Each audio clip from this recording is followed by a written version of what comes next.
ദൈവ തിരുനാമത്തിന് മഹത്വമുണ്ടാവട്ടെ. Bible reading പ്രോഗ്രാമിൽ സംബന്ധിക്കുന്ന ഏവർക്കും കർത്തൃനാമത്തിൽ സ്നേഹവന്ദനം. അപ്പോസ്തലനായ പൗലോസ് കൊരിന്ത്യർക്ക് എഴുതിയ 1-ാം ലേഖനം 3-ാം അധ്യായം.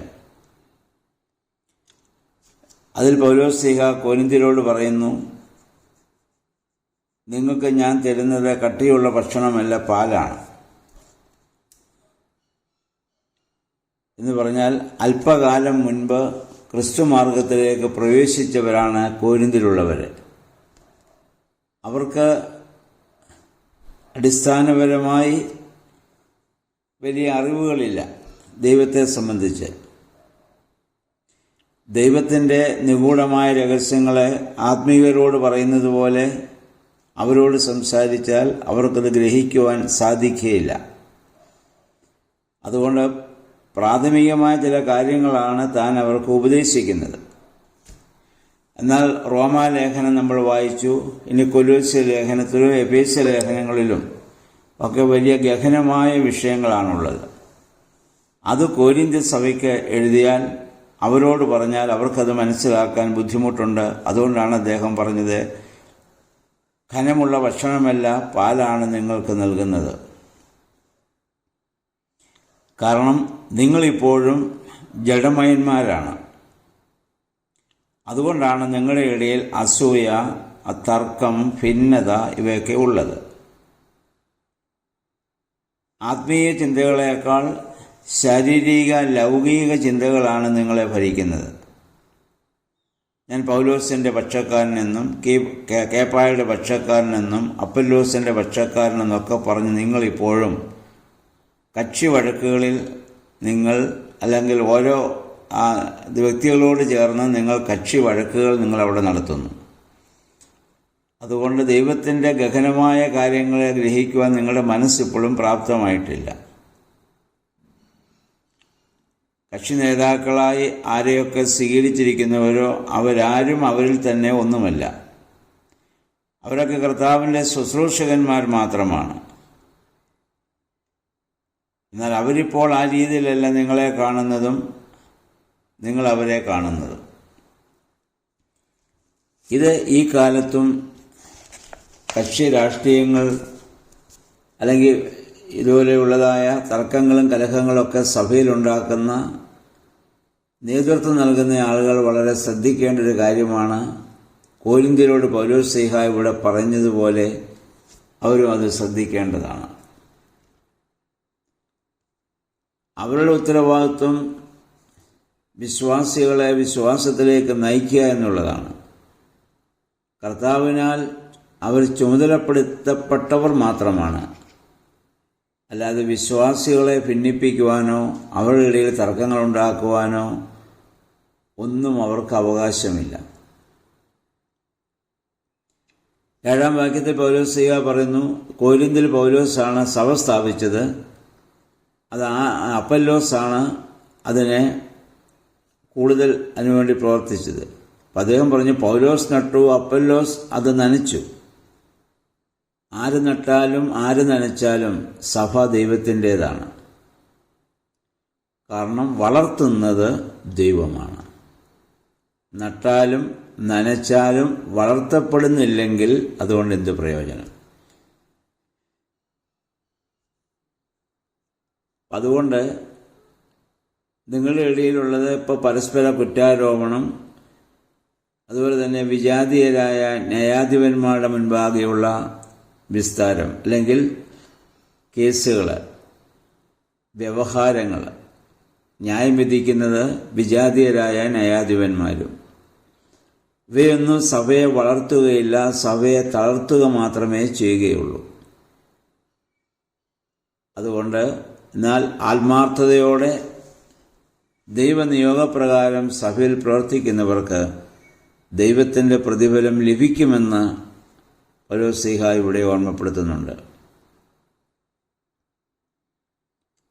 9-ാം വാക്യത്തിൽ പൗലോസ് പറയുന്ന ഒരു സത്യമുണ്ട്. അത് സഭയിൽ നയിക്കുന്നവരും നയിക്കപ്പെടുന്നവരും എന്ന 2 വിഭാഗമുണ്ട്. നയിക്കുന്നവർ മോശയെപ്പോലെ അഹ്റോനെ പോലെ ദൈവ നിയുക്തരാണ്, അവർ വൈദിക സ്ഥാനികളാണ്. അദ്ദേഹം പറഞ്ഞു, സ്ത്രീഹന്മാര് ദൈവത്തിൻ്റെ കൂട്ടുവേലക്കാരാണ്. ദൈവത്തിൻ്റെ ഇഷ്ടം ദൈവം നിശ്ചയിച്ചിട്ടുള്ളതായ രീതിയിൽ ദൈവരാജ്യത്തിൻ്റെ വർധനവിന് വേണ്ടി ദൈവത്തോടുകൂടെ പ്രവർത്തിക്കുന്നവരാണ്. സ്ത്രീഹന്മാരൊക്കെ അപ്രകാരമായിരുന്നു. അവരാൽ നിയോഗിക്കപ്പെട്ടവർ ആ സൈഹിക പിന്തുടർച്ചയുള്ളവരും അതേ മാതൃക പിന്തുടരേണ്ടവരുമാണ്. ഇത് സഭാ നേതൃത്വത്തിലുള്ള വൈദിക സ്ഥാനികൾ മനസ്സിലാക്കേണ്ടതാണ്. എന്നാൽ വിശ്വാസികളോ, നിങ്ങൾ നയിക്കപ്പെടുന്നവരും ദൈവത്തിൻ്റെ വയലും വീടുമാണ്. എന്ന് പറഞ്ഞാൽ ദൈവികമായ പ്രവർത്തനത്തിന് വിധേയപ്പെടുവാൻ, വഴങ്ങുവാൻ നിങ്ങളും ബാധ്യസ്ഥരാണ്. 10-12 വാക്യങ്ങൾ അദ്ദേഹം പറയുന്നു, ദൈവത്തിൻ്റെ വലിയ കരുണയാൽ ഞാനാണ് നിങ്ങളുടെ സഭയുടെ അടിസ്ഥാനമിട്ടത്. അഥവാ പ്രധാന ശില്പിയെപ്പോലെ അത് പണിതുയർത്തിയവരാണ്. എന്നാൽ എൻ്റെ പിന്നാലെ വന്നവർ ആ പണി ഏറ്റെടുത്ത് യേശുമശീഹ എന്ന അടിസ്ഥാനമല്ലാതെ മറ്റൊന്നിടുവാൻ അവർക്കൊരിക്കലും അവകാശമില്ല. പണിയുന്ന ഓരോരുവനും തൻ്റെ പ്രവർത്തനമനുസരിച്ച് ദൈവം പ്രതിഫലം നൽകും. അപ്പം ഒരു വ്യക്തിയുടെ ആ പ്രവർത്തനത്തിൻ്റെ അളവുകോലെന്ന് പറയുന്നത് സഭയുടെ ആധ്യാത്മികമായ പുരോഗതിയാണ്. ആ പുരോഗതി ഉണ്ടോ ഇല്ലയോ എന്നുള്ളതാണ് ശ്രദ്ധിക്കേണ്ടത്. ഇതിനു മുമ്പുള്ള പിതാക്കന്മാർ സ്ഥാപിച്ചതിന്മേൽ തുടർന്ന് പണിയുവാനാണ് ഇപ്പോഴുള്ള ആധ്യാത്മിക നേതാക്കളെ നിയമിച്ചിട്ടുള്ളത്. എന്തെങ്കിലും പണിയുവാൻ അവർക്ക് സാധിച്ചിട്ടുണ്ടോ, അതോ പൂർവികർ പണിതതിനെ തകർക്കുന്ന രീതിയിലുള്ള വിഭാഗീയ ചിന്തകളാണോ സഭയിൽ നിലനിൽക്കുന്നതെന്ന് ശ്രദ്ധിക്കേണ്ടതാണ്.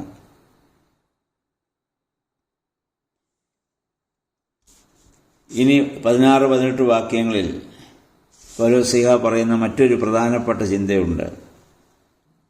ഓരോ വിശ്വാസിയും ഓരോ ക്രിസ്ത്യാനിയും ദൈവത്തിൻ്റെ ആലയമാണ്. കാരണം ദൈവത്തിൻ്റെ പരിശുദ്ധാത്മാവ് അവനിൽ വസിക്കുന്നു എന്ന് പറഞ്ഞാൽ ദൈവം അവനിൽ വസിക്കുന്നു എന്നുള്ളതാണ്. അത് വിസ്മരിച്ച് നമ്മൾ പ്രവർത്തിക്കുകയും ജീവിക്കുകയും ചെയ്താൽ ദൈവം അവനെ നശിപ്പിക്കും. അപ്പോൾ ദൈവത്തിൻ്റെ ആലയം വിശുദ്ധമായിരിക്കുന്നത് പോലെ വിശ്വാസികളുടെ ശരീരവും വിശുദ്ധമായിരിക്കണം. ഒരു ദേവാലയം എങ്ങനെ വിശുദ്ധമായി നമ്മൾ കാണുന്നുവോ ആയതുപോലെ നമ്മുടെ ശരീരത്തെ നമ്മൾ കാണണം. അതുകൊണ്ട് ശരീരത്തെ അശുദ്ധമാക്കുകയോ നശിപ്പിക്കുകയോ ചെയ്യുന്ന ഒന്നും ഭക്ഷിക്കാനും പ്രവർത്തിക്കാനും നമുക്ക് അവകാശമില്ല.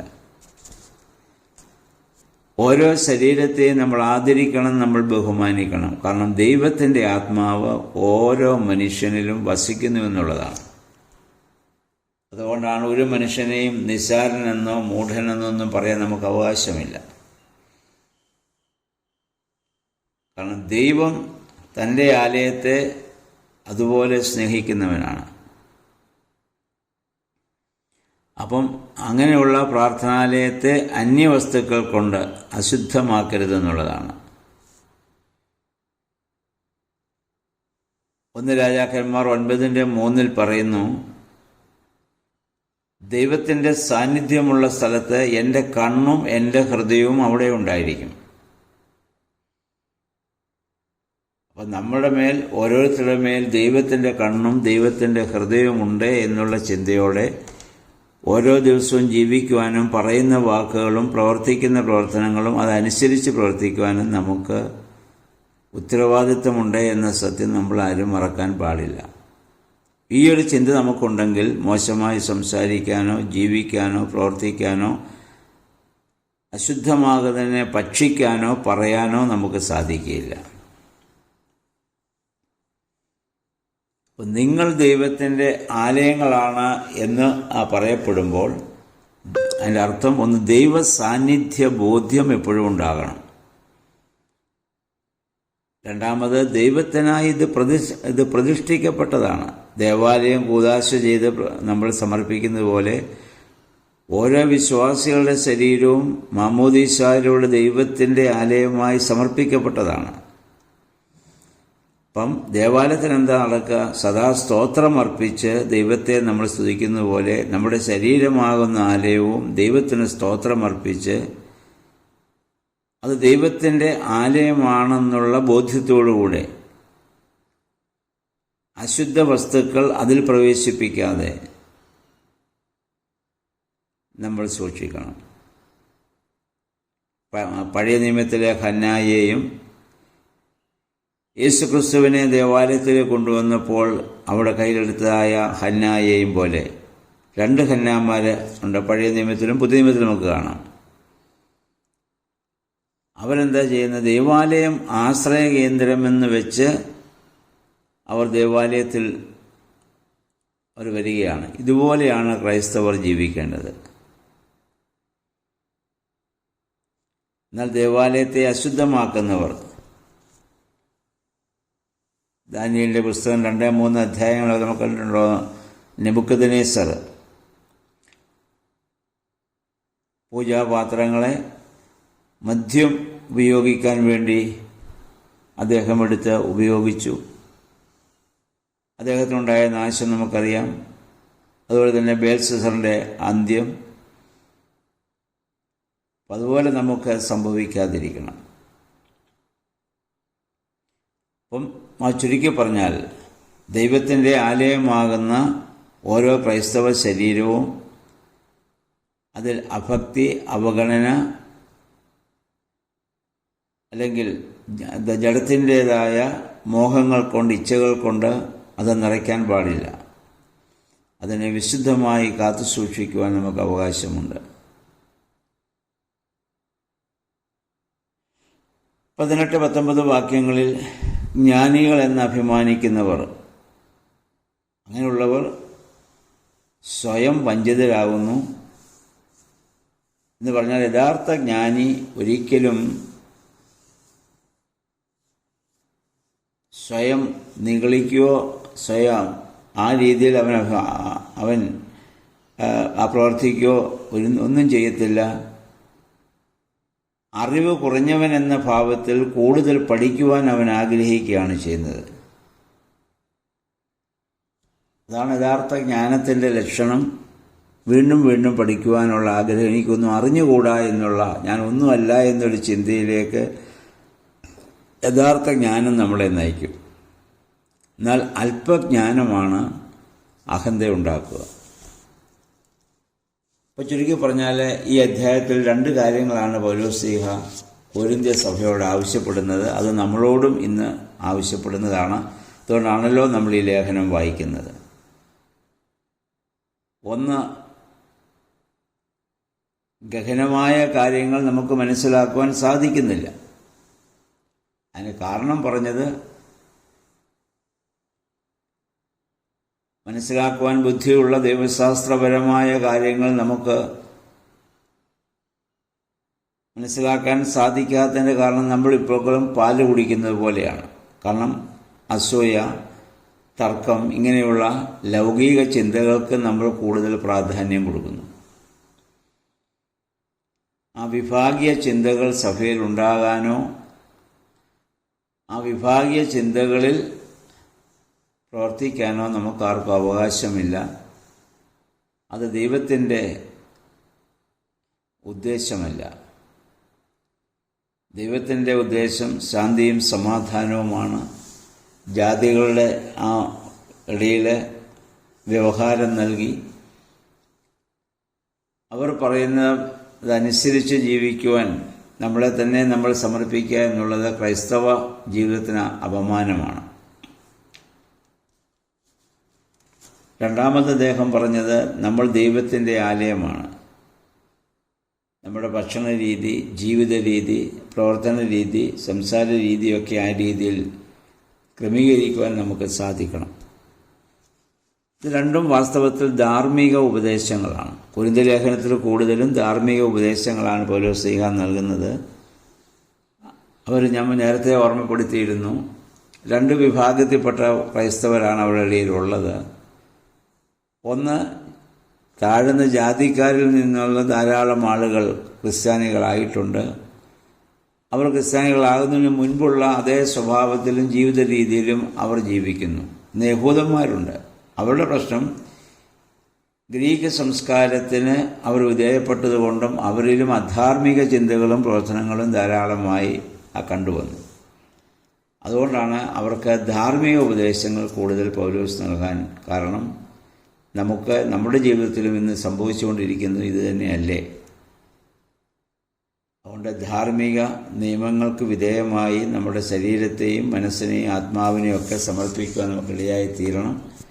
3-ാം അധ്യായം അത് വായിച്ച് അതനുസരിച്ച് നമ്മുടെ ജീവിതത്തെ ക്രമപ്പെടുത്തുവാൻ നമുക്ക് പൂർണ്ണമായി സമർപ്പിക്കാം. ദൈവത്തിൻ്റെ പരിശുദ്ധാത്മാവ് അതിന് നമ്മെ സഹായിക്കട്ടെ. എല്ലാവർക്കും നല്ല ഒരു ശുഭദിനം ആശംസിക്കുന്നു.